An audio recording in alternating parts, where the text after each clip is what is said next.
Hello, and welcome to our conversation about something that is really central to my own healing journey and also my teaching and writing, which is abiding at the crossroads of witchcraft and psychology. I've been wanting to do a dedicated episode exploring this for a long time, and now it seems the time has finally arrived.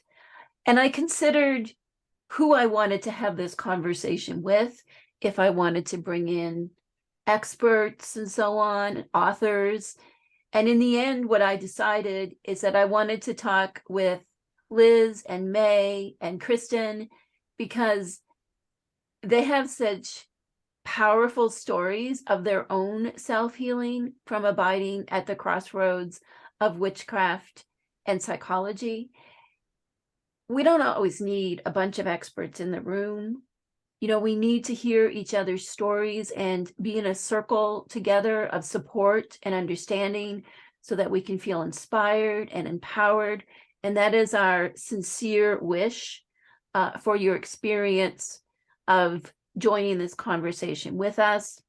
We will be talking about all manner of things that can be upsetting, from anxiety to depression, to trauma, chronic health conditions, navigating the health system, all of those things. If you listen to the Keeping Her Keys podcast, we go there, we talk about hard things, because by giving light to hard things, we can heal ourselves and help others find the way forward.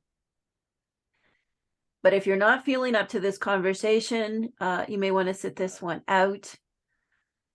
And without further ado, if you happen to have a candle nearby, or you can use your hands, and we'll come together and create the circle.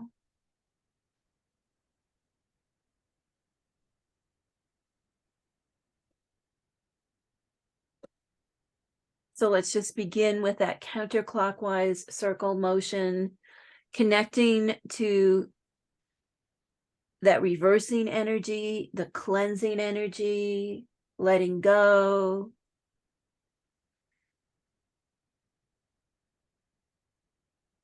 And since the topic of mental health or psychological distress is still taboo in our society, let's just envision we're removing any barriers to having a really candid conversation about that. And of course, the same goes with witchcraft. This is a safe space where honesty prevails. And now let's cast the circle around, protecting us for this conversation. And you can even extend that out further as we offer protection, and also connecting us to this conversation, to the passion and kindness and integrity the four of us are offering you. And of course, to our beloved Hecate, who is such a phenomenal spirit for guiding us along the self-healing journey.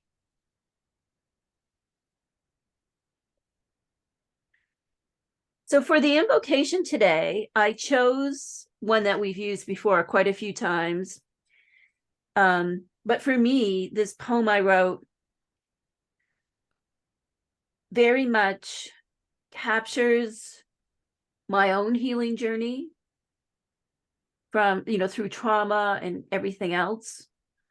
That was very much at that crossroads of psychology and witchcraft. So this is the section in the book from Entering Hecate's Garden. The section in the book is called Soul Medicine. I was unwanted, and witchcraft was my medicine. I was left broken, and witchcraft was my medicine. I fell into the abyss, and witchcraft was my medicine. I walked through the fire, and witchcraft was my medicine. I healed, and witchcraft was my medicine. I was reborn, and witchcraft was my medicine. I stand in my power, and witchcraft is my medicine.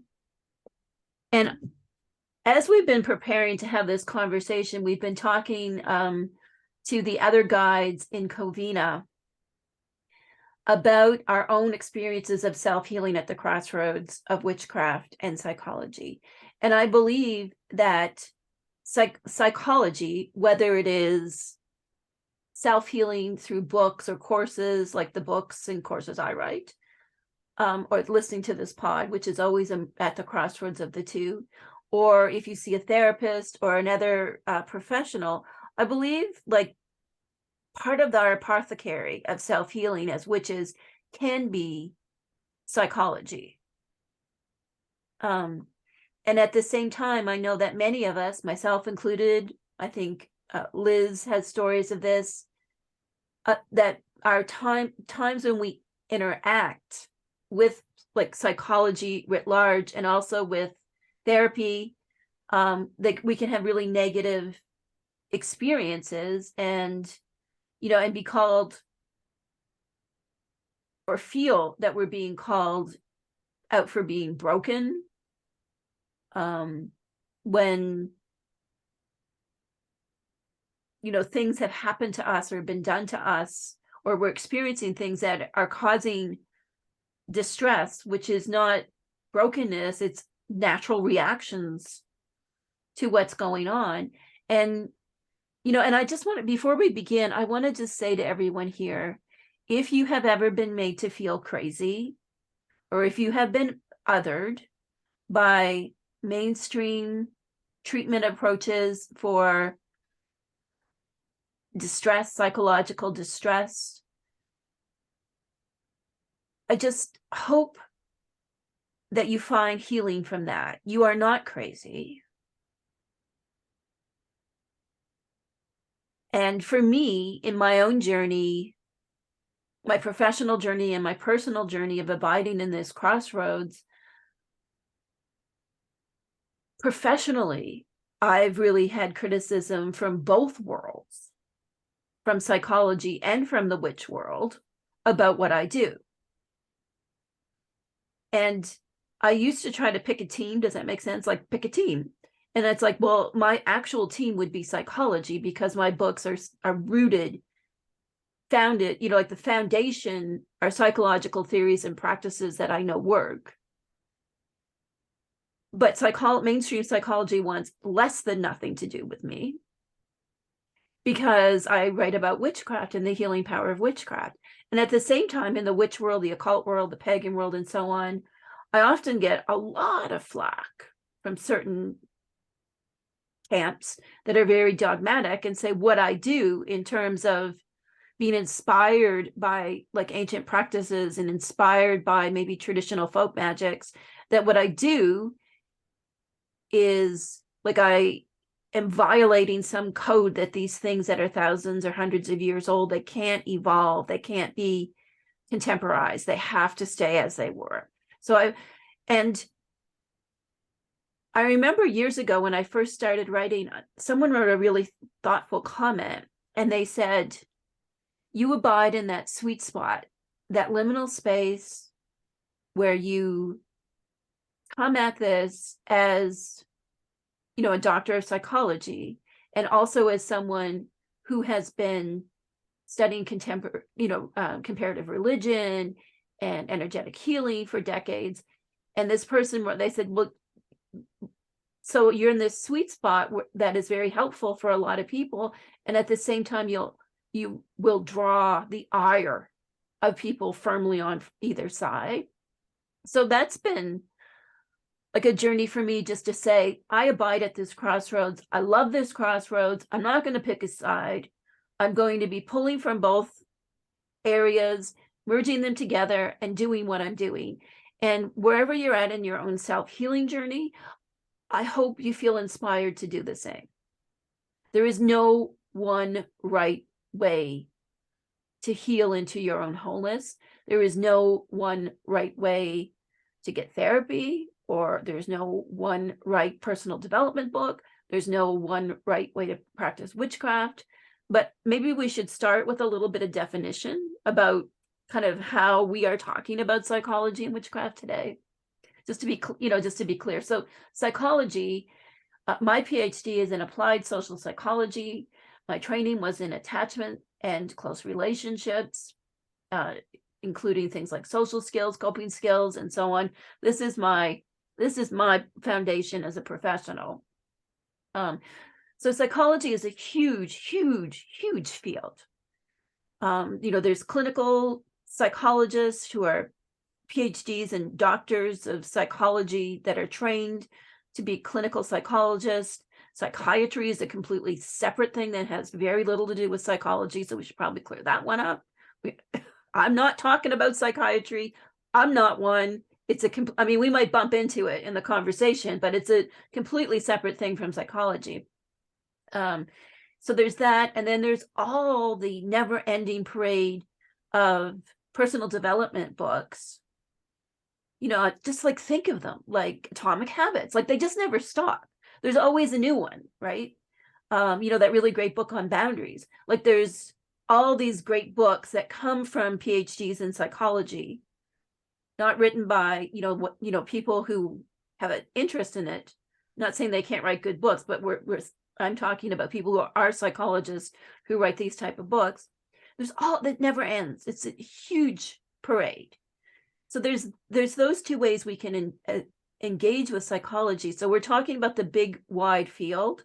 We're leaving a lot of psychological areas like off the table today. Like we're not getting into neuropsych too much. Probably won't get into like psychology of the workplace or environmental psych or community psych. But we're really focused on the areas of psychology, which is the study of the mind and behavior that are related to healing. And by healing, I'm talking about self-healing that positions ourselves as basically in charge of our own healing journey, whatever that might look like for us. I really dislike the word self-help. And I prefer self-healing because I don't know, self-help always sounds to me like we're broken.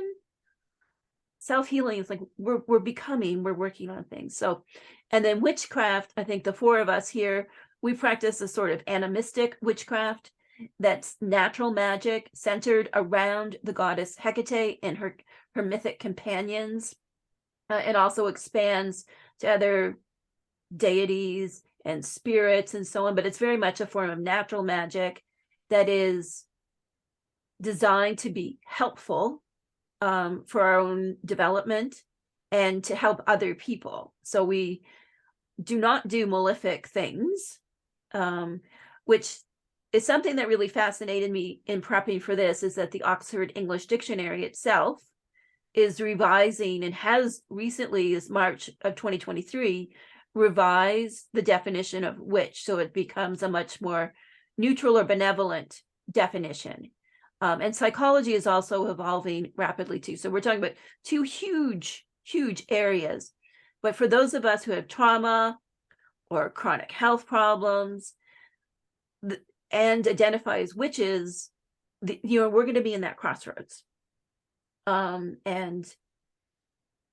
I think there is a way for us to bring them together, because although they are different in many regards, they also have a lot of similarities. And I think witchcraft brings depth to psychology, whether it's a personal development book or therapy, and vice versa, that psychology can be really flushed out by adding rituals and spells. And so that is what I do.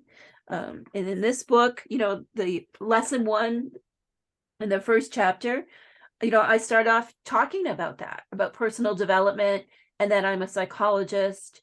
And that's, so this is really at the heart of my work. So that's my big spiel about what we're going to be talking about today. I just want to get right into the thick of it, because I know I've mentioned to a few people outside of the coven that we're doing this episode, and people are like, oh, I can't wait for that episode. Like, I really want to hear what y'all think about what you have to say about this and where you're going to land. So May, maybe we can start with you, and you can share a little bit of your personal journey at this crossroads. Yeah, absolutely. So I've had a lot of experience with psychology and counseling and things like that. I have seen a therapist off and on since I was probably 6 or 7 years old. Um, I've had a couple of interesting experiences that were really helpful and some that were not so helpful. But I think like one of the main things that I would like to talk about is something that you said touched this off in me when you were saying something about how we don't do malefic things, right? It made me think about how there are so many things in the way that some people approach witchcraft and how I've seen some people approach therapy, whereas those people are the problem. These other people around me are the problem. What can I do to control them? Mm, And for me, one of the most healing things has been to realize what I can control. And that's usually like what goes on here, yeah. right? Like what goes on within me and what goes on in my immediate environment and things like that. And so I was thinking about this time that it was actually pretty recently. I want to say 2015. So almost exactly 5 years ago. I was actually in an inpatient psychiatric hospital. Um, and I was there. I had just ended my second marriage and a disastrous rebound dating experience. And I just felt so broken. Like you said, I just felt so broken. And I felt that nothing was helping me. My witchcraft didn't seem to be helping me. I didn't even know if I had the energy for it. Um, I didn't believe that I was lovable. I didn't believe that I was worthy of love and care and affection. And so I'm glad that I had the strength to um, get myself some help. And so one of the first things that happened when I was there that just really changed everything for me was just how kind the staff was as they were getting me settled. And it was, and it sounds so sad to say this, but that was the most kindness that I had experienced Mm, in a while at that point. Just the kindness of, do you want your earrings back?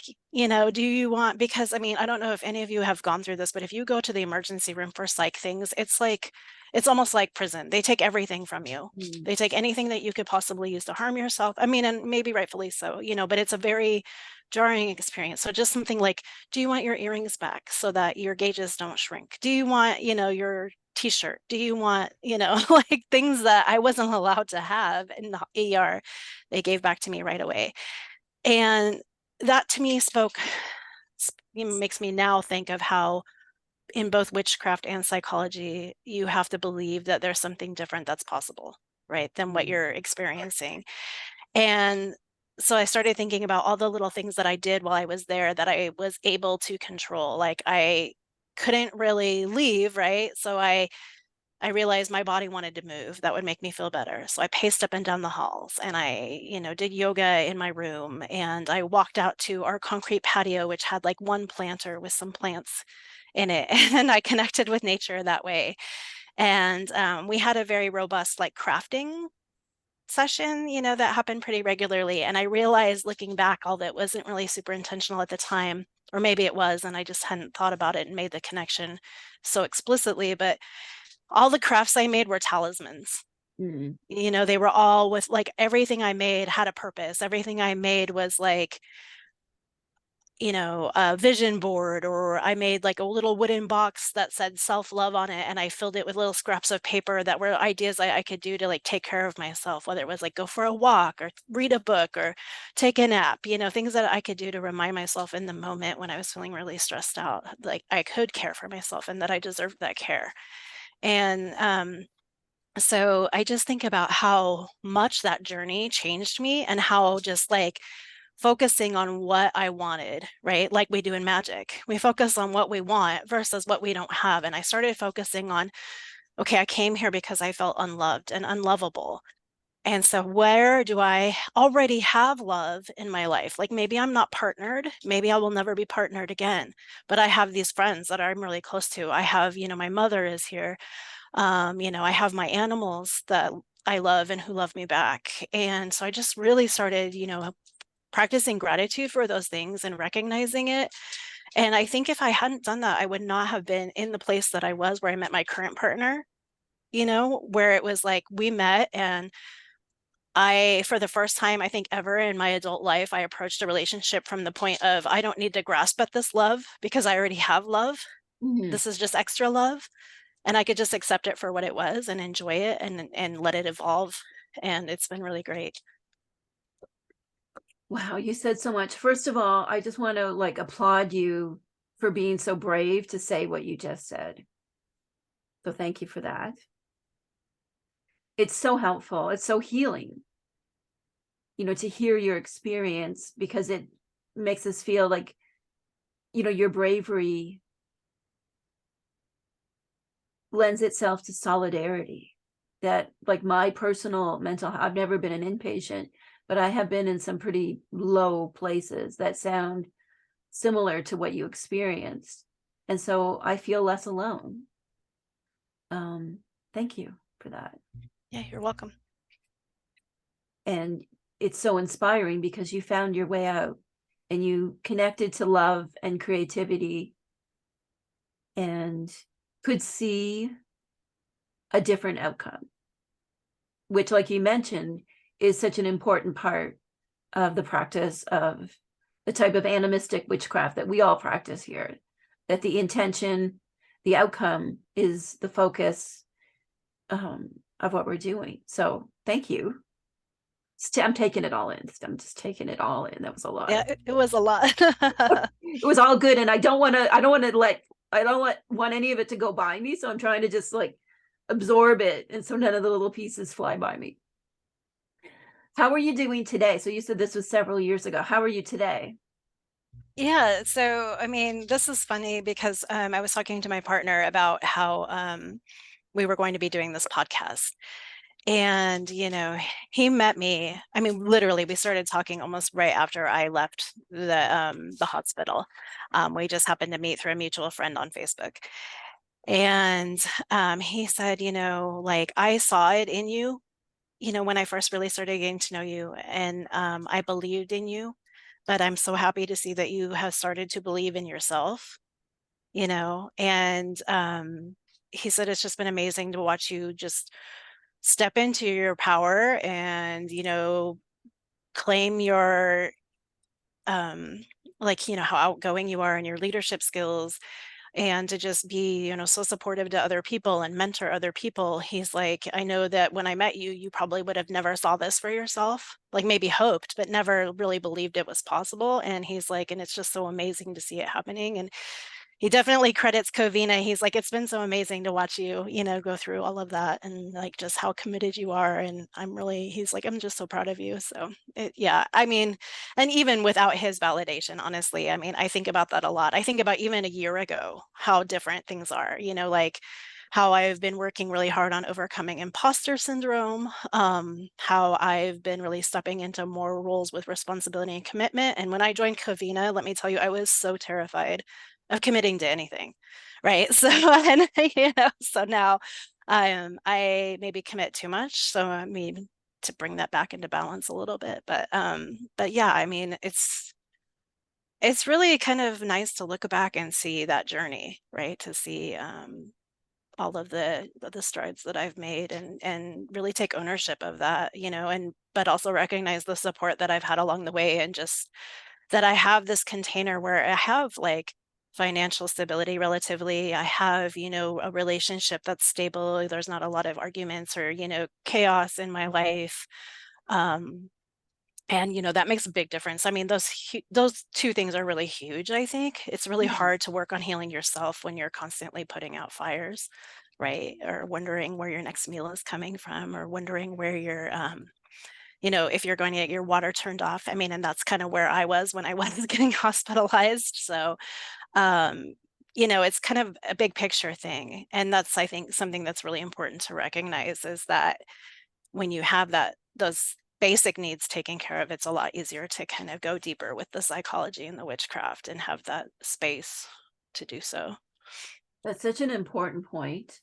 And it reminds me of like Maslow's hierarchy of needs, since we're talking about psychology and kind of the big names in psychology, that idea that if your basic needs aren't met, you can't move further up the hierarchy in his way of thinking. You can't kind of do those things that are more about self-actualization, what he called self-actualization. I tend to say like healing into your wholeness. You can't be your most authentic and true self if you have food insecurity and residential insecurity and so on. And I don't know, like sometimes I have seen this where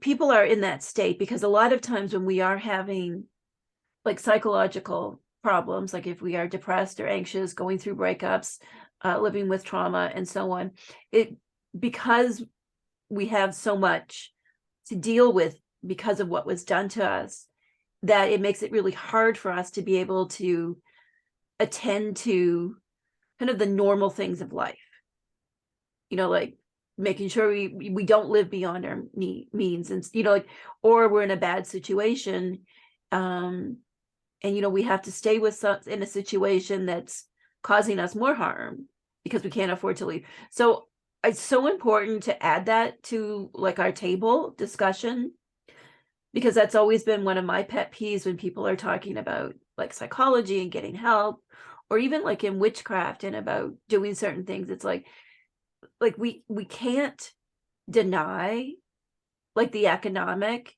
and like logistical hurdles to healing that exist. It's really hard to do a meditation and a ritual and a spell if you're living with your abuser. I mean, it can be done. And then it's almost about learning where to shift your gaze and your energy. Like if, it's not about healing yourself if you're in a bad situation, it's about fixing the situation. And you said like about believing that there is an alternative, better outcome possible, which that loops back to even way back in the day when I was reading Laurie Cabot's books. And she was like, the witch's mind is the most powerful tool. And I was like, oh yes, that is psychology right there. That we can see what, we don't need to like propitiate Hecate in elaborate ways. We need to get out of this bad situation ASAP. And that needs to be where our energy goes, spiritual, magical, practical, to getting out of that bad situation. So I think that's just super important to add to the conversation. Because I've seen people who are trying to evolve, ascend, whatever you want to call it, become a chosen one of Hecate, and they're in like the shittiest living conditions. And they're not focused on that at all. So this is like, avoidance coping. That, oh, I'll just pray to Hecate and do this ritual the right way. And if I do it the right way, she'll show me favor. And because she gives me a boon, she'll solve my problems for me. And, that's definitely not like what we're talking about here today. We are talking about being empowered through the practice of witchcraft. Not, I don't even know what you would call that. To me, I always want to, because of my evangelical upbringing, we used to see it in the church all the time. Be like, just go down to the altar, give it all up to Jesus. Jesus is going to pay your water bill. Instead of being like, Jesus, help me develop the skills I need so I can pay my own damn water bill. And I think it's in this book, I said something like Hecate can't do for us what she can't do through us. And like to see ourselves as having like personal agency. And your story is such a testimony to personal agency. So thank you for that. So Kristen. Yeah. Kristen, I'm just thinking about your magical life that you've created for yourself. Like you all have magical lives. And I know, because I know you all personally, I know the blood, sweat, tears, magic, deep inner work that has gone into the lives that you've created for yourselves. And so I'm just curious, Kristen, if, like, whatever you want to share about your own self-healing journey at this crossroads. So, it's funny when you first asked me to be on this episode, I thought like I'm not qualified. Like I'm not qualified for this. But hopefully someone can relate. I've never been to therapy. I have no experience with like an actual psychologist. And so witchcraft and like psychological healing came together for me at the same point, like when I joined Covina 4 years ago. And I'm thinking about, what you're saying about personal agency and like learning to stand in your power. And that was like a big pivot point for me, because I think I was basically on autopilot in my life, like and I didn't have the understanding or the skills to cope or know how to cope or know how to reach out or who to talk to or what to do. And so when COVID hit, and I found myself in Covina, or I found myself interested in witchcraft. Like I said, I was just trying to cope. And I don't know, I don't really know how to put this into words, but it was just so like, it's not at all what I expected, but it's exactly what I needed. This coming into your power and like healing yourself psychologically are so symbiotic. Do you know what I'm saying? Mm-hmm. I'm trying to find the words. I'm thinking about like what you were just saying about Hecate can't do for us what she can't do through us. And I think about boundaries. Boundaries was huge for me. And I think that was probably my greatest lesson, was how to set personal boundaries so that I could heal. I had to like stop and take a good hard look inward and kind of get my life together and like sort of get my cognitive shit together. Yeah. And I got sober, I quit smoking, and it's just been really, really transformative. It's also been hard. It's been a lot of work, and you call it the real work, right? I had to cut a lot of toxic relationships out of my life. Like my whole life just did like a 180. But it's just been such a powerful healing journey. I love how you landed on boundaries, because that's something that's become so like important to my work and also like culturally important. And when like a psychological construct mainstreams, sometimes we forget even like where that came from or what the original research was about, the like, and a lot of this comes from different types of therapies and theories, such as like dialectical behavior therapy, so it comes like the work on boundaries, like it didn't just fall out of the sky fully formed. It grew from research, it grew from theory, it grew from therapy. So, Right. there's this whole depth to working on boundaries, that when you do that deep work around boundaries and like know what your own personal policies are, and what you will do and what you won't do, and developing like your personal credo, that's psychological work. Right. And then what happens within that boundary, I think about, like we have this daily ritual that involves meditation and like calming ourselves and like a self check-in, sort of like just coming into alignment, like inwardly and outwardly. Yeah. And you touched upon relationships and the ones that are inside our magic circle and the ones that don't have a place inside our magic circle. For me personally, and just linking back to what Mae was saying, like I used to get in these relationships, they were always a disaster. And I think in the conversation we've been having with the guides, someone even brought up, like, if the same thing keeps happening, it's probably you. And that like a health professional said that to them, which seemed really harsh at the time. But for me, it doesn't absolve people of doing nasty things, but it's like, if you keep finding yourself in these situations, like these precarious, risky situations, then there may be some deep healing that you need to do, like on yourself. Like you were saying, like just sit with yourself. Like COVID was such a great thing in that way that it forced us to be with ourselves. Right. So that, you know, and like we could feel anxious or depressed and all of those things. And one of the things that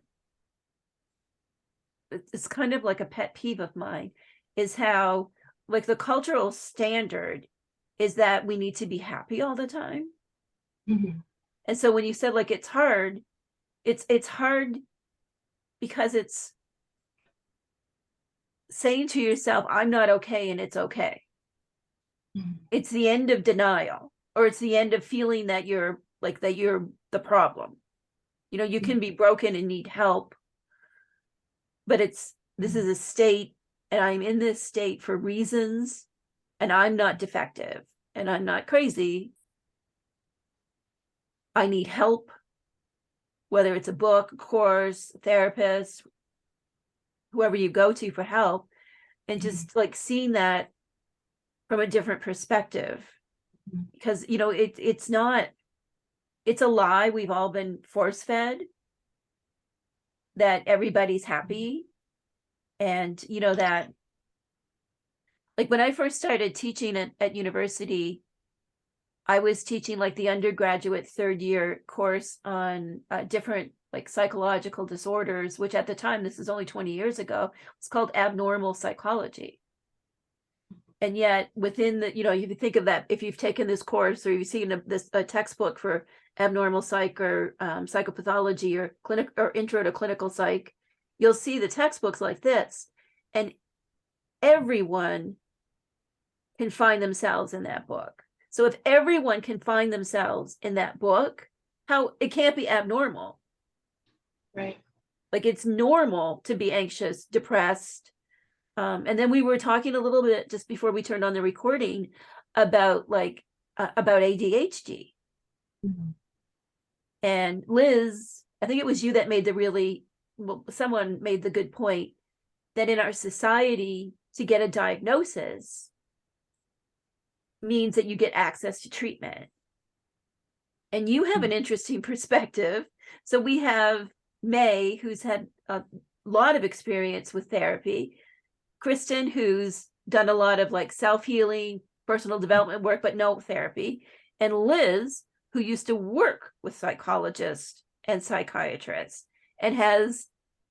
and also her degree is in philosophy. So Liz is really helping us flesh out this circle a bit. And you said some interesting things just based on your years that you used to work.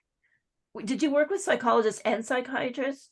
Yes, I worked in both inpatient services and outpatient services. So when May was talking about how they treat you in the emergency room, like I was on the other, so I wasn't in the emergency room, but I was in the psychiatry department, like admitting the people. But I was 19 and I had no training. And they, you know, and so a lot of my trauma actually comes from the work I did with psychiatrists and with psychologists, because you know, I was really put in a position where I'm hearing kind of every patient at their worst possible point in their life, right? Like if you're coming into inpatient, something pretty bad is happening to you, and I had no training to help me deal with hearing everyone else's trauma over and over again, you know.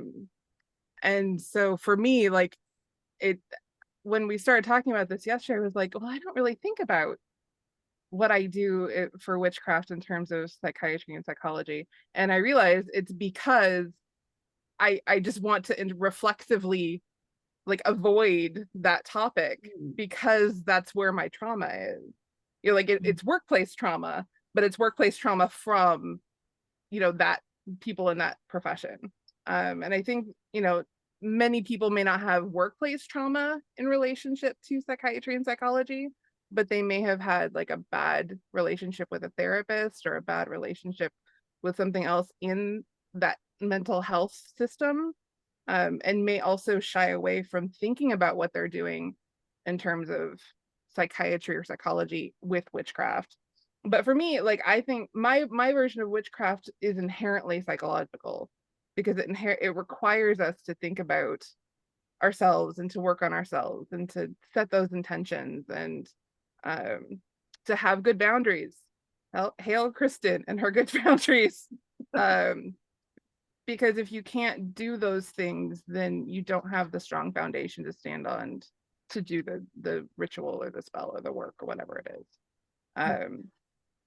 So yeah, it's a unique set of circumstances that I think brought me to where I am. But honestly, working with you has been a version of therapy for me, because I didn't ever want to have anything to do with anybody who ever even came close to psychology again, because it was such a novel experience. So I love you as a person, and I also love you for my tolerance therapy that you've right. Exposure therapy. My exposure therapy over the years. Not all psychologists are terrifying. No, many of them are very lovely people. I have known many who are terrifying that work in inpatients and other places. So I know the type. So I just think that was so important. And I'm glad you brought it up, because like you said, you have it from workplace trauma. And that we could do maybe we should do a whole episode on that, on workplace trauma and rituals and magic, to help us with workplace trauma. Ideas for the next season. But it's just like many witches, people who identify as witches, and all the different others that you could be, like, have had really negative experiences in mainstream healthcare and in psychology and psychiatry, which is something completely separate from psychology. I'm a psychologist, I gotta say that. So just healing from that, like you said, doing a bit of exposure therapy. Not all psychologists are bad. I'm not a psychiatrist. Don't confuse me with one. I won't comment whether all psychiatrists are bad. There's good ones out there. Just talking about that, and something that we've been talking a little bit about that's kind of been a common thread running through like our discussions leading up to the recording is how different diagnoses, like, they have power. Like Liz can attest to, like, because of her work experience, if you get the diagnoses, you get the treatment. Mm-hmm. And if you don't, you don't. And something I wanted to bring up that I thought was interesting, in relation to, I think it was something May said before we started, was we would often have patients who were basically in the mental health closet, in terms of like not wanting to have their mental health diagnoses recorded anywhere. So like patients would come in, they would pay cash, they would, sign whatever forms they needed to make sure nobody could ever find out they were here. And so really, when you think about the stigma of being in the witch closet, or the stigma of being in the mental health care closet, those things can be traumatic either way. If you feel like you have to hide something fundamental about yourself, like, that's a whole shift in the way you interact with the world, with the way you interact with others, and the way you interact with yourself. Right, because you never feel safe. Because you're always saying, like, when will the moment be that I get outed? Either someone outs me because they have information about these things that I'm keeping private, or if I goof up and out myself. So there's that double kind of stigma that can, be going on if you have like diagnoses. For me, the like clinical diagnoses, like, they're clinical and they belong in that environment. And they, they get us an insurance approval for a treatment, or, they do all of those things, but they don't define like who I am as a person. Like, I have celiac disease, for example, or I have chronic complex PTSD, which I don't anymore, but I did for years have a really bad bout of PTSD. And you know, for a while they kind of consumed who I was. And then like I kind of like righted myself over time personally, where it's like, no, well, I have these things, they don't have me. And I think it's something, and like I did that episode, a solo episode on the archetype of the witch, and how like the witch is so powerful, like she can have, well, the she, they, whatever gender, that they can have us too in their grips. And both of these things can get us in their grips so that we become really small. And one of the smallest or most belittling diagnoses is borderline personality disorder.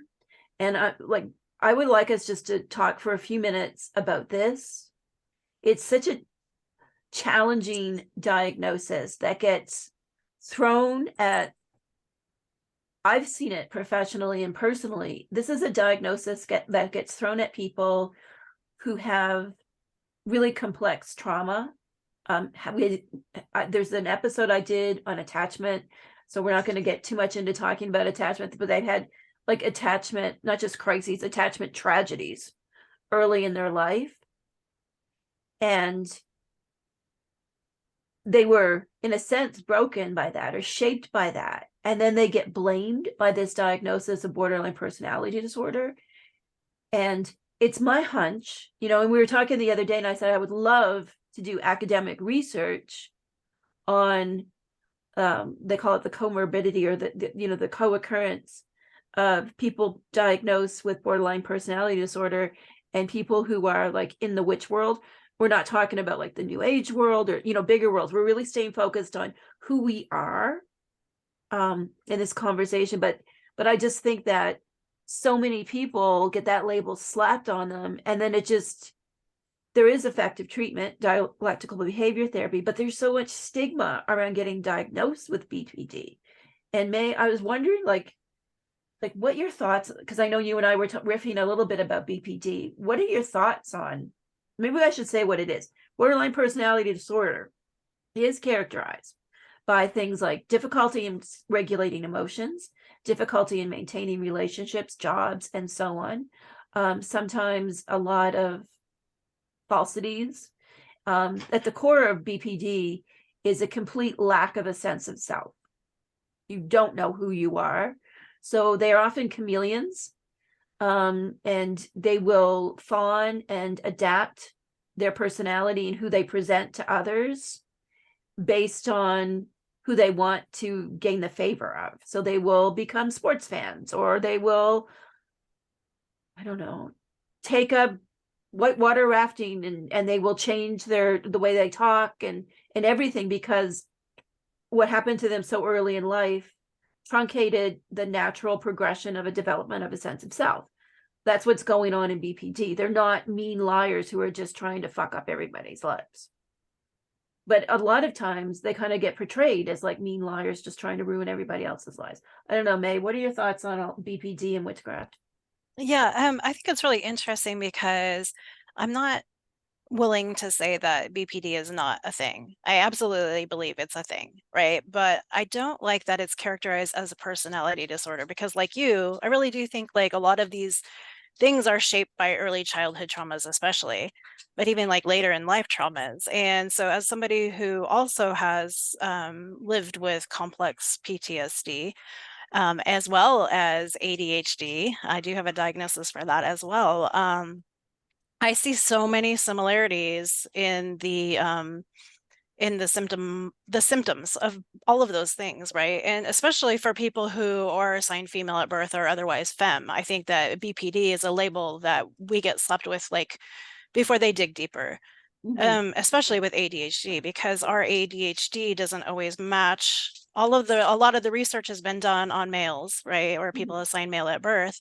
You know, and there are differences in the brain between the sexes, the biological sexes, and how things manifest at times. And so I think sometimes it's really frustrating to me to hear, you know, about these people, like you said, it's almost like if you have BPD, people immediately assume that you are manipulative, that you will say anything you want to get your way, that you're, sorry if you hear my dog is whining in the background.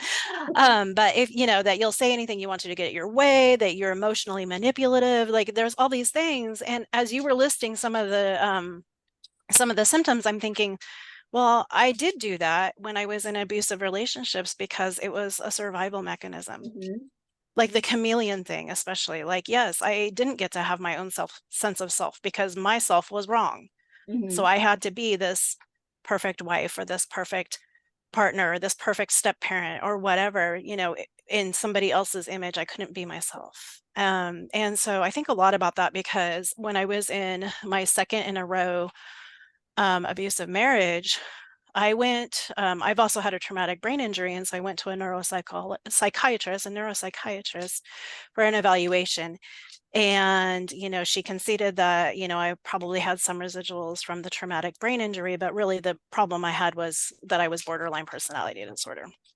Flash forward 2 years later, I think, or maybe 3, it was at the beginning of the pandemic. I'd been doing all of this personal work. I, you know, had moved into a stable relationship with a stable financial job and things like that. And, you know, so we were talking and I had not seen this provider in the interim at all. And so I was going to get, you know, my evaluation for ADHD because I'm like, you know, I'm really struggling at work. You know, again, you know, the quietness of the pandemic forced me to realize like I have these struggles. And so she's looking over my chart notes and she's like, I diagnosed you with borderline personality disorder. Why did I do that? You know, and I was like, yeah, well, I was going through a lot of shit at the time. You know, I really was. And probably what you saw was my coping mechanisms that I don't have to do anymore. And it's a real problem because studies have shown that it affects so much of people's lives. I mean, even when you go to seek medical treatment for a physical ailment, if those doctors see BPD on your chart, sometimes they'll be like, this person's malingering. This person's a hypochondriac. This person is saying whatever they want to get the drugs or to get the attention or whatever it is. And you don't get treatment on parity with people who don't have that label. So, you know, labels can be very helpful and they can be very hurtful. And BPD is definitely an example of that because it has that bias. I mean, even with BPD to get health insurance, because it's a high risk diagnosis for suicide and suicide attempts, that, you know, you can be denied insurance because you have BPD. And there's all this stigma around it. And, you know, it just, the character, like, and like you said, we could do a whole episode talking about BPD and talking about personality disorders and what that actually means to be diagnosed with a personality disorder. But it's so meshed with the historical ways that the word witch has been used to describe, like you said, you know, female appearing women who are manipulative, you know, who are like Medeas or Circes, you know, when they're spun in that negative light. And it's like the word witch has become redefined.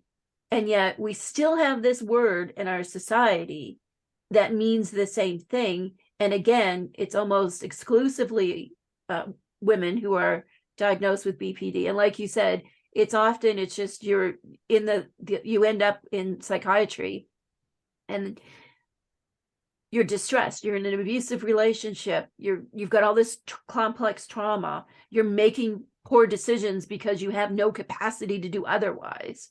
And instead of getting help, you're labeled with this. And instead of it being called trauma, it's called your personality is flawed, you're manipulative, you're a liar, you're seductive, you're all those things that the witch used to be seen at. Well, you know, there's also the Hague crone aspect. But when you think of like that definition of the witch, and then it's just like, well, we just call that borderline personality disorder now. So, you know, like there's all of this baggage around that diagnosis that I hope if anybody is with us here today for this conversation and they have that diagnosis, I just want you to know that we see you, that we understand how heavy that diagnosis is to bear. We didn't have enough time to talk about some of the other really common diagnoses, like we did touch a little bit on PTSD and ADHD, but maybe we'll talk more about them again, and how those particular diagnoses can both augment and impact like any spiritual practice, and how you can adapt. Because I feel like we're just starting this conversation about psychology and witchcraft, and there's so much for us to discuss. So we'll be back. If you have any questions or any specific areas of psychology and witchcraft and that crossroads of the two that you would like us to talk about in a future episode, just send an email to Hecate's help desk at info@keepingherkeys.com.